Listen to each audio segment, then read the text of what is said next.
Hi, I'm Steph Ritz. Welcome to day 5 of our 30-day writing challenge.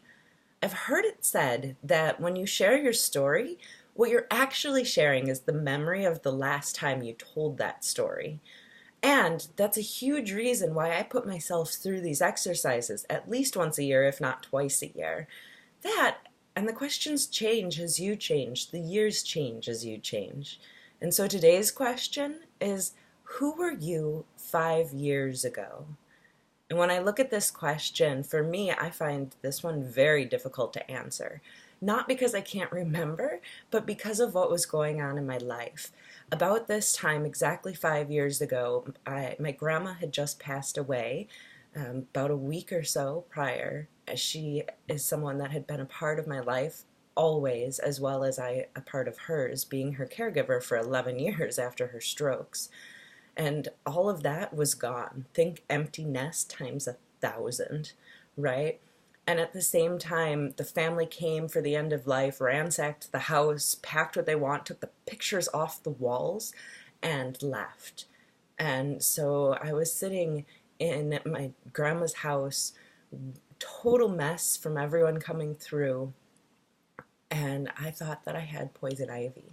My sister had gotten some poison ivy on her ankles. We're in Wisconsin, in the woods, on a lake. It is so typical to get poison ivy out there.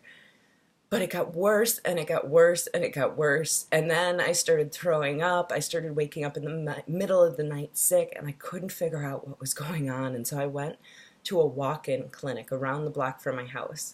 Because, yep, I had bought a house within 2 blocks of the largest major hospital in the area, which is where we saw Grandma's end of life. Everyone came. I had 13 people staying at my house, and we'd walk in for her, and we all helped her cross over into the next life together through hospice in the hospital.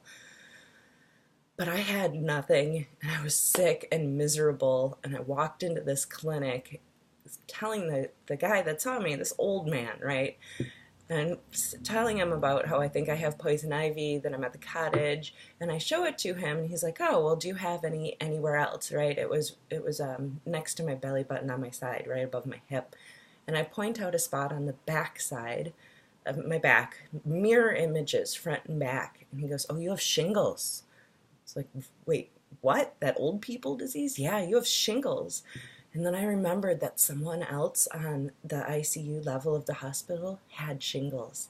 I must have picked it up from them. But that didn't explain waking up sick, not being able to eat, throwing up all the time. None of that was explained. And it really didn't feel like grief. As we start talking, what the doctor tells me is that I probably, or most likely, have something called C. diff. It's one of those hospital superbugs that knocks out your immune system. It kills all the good, healthy gut bacteria and grows its own instead. But what he told me were two very specific things that changed everything in the way that I would get cared for in the next year or so. And the first is that I wasn't supposed to be able to get the disease. That C. diff was only open to people who were on antibiotics, and I wasn't. But my grandma had been on huge amounts of drip IV antibiotics, and I had spent a lot of time holding her hand, rubbing her arms, touching her to let her know that I was there for her. And I had absorbed enough of her antibiotics to open my system up.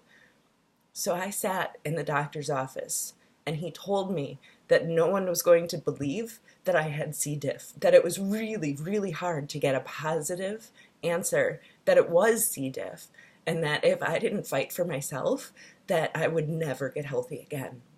Because the situation of which I got sick was so improbable and so unrealistic that I was the only person who was going to stand for myself.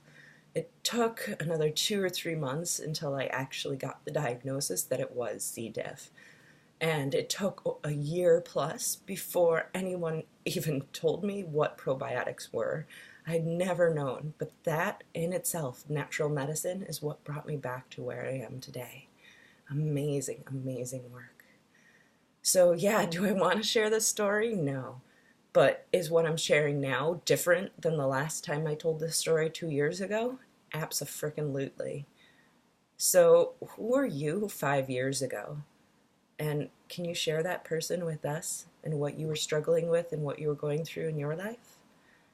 Again, thank you for being here in this 30-day challenge. It's amazing work that you're doing. These stories are so beneficial and bring you forward.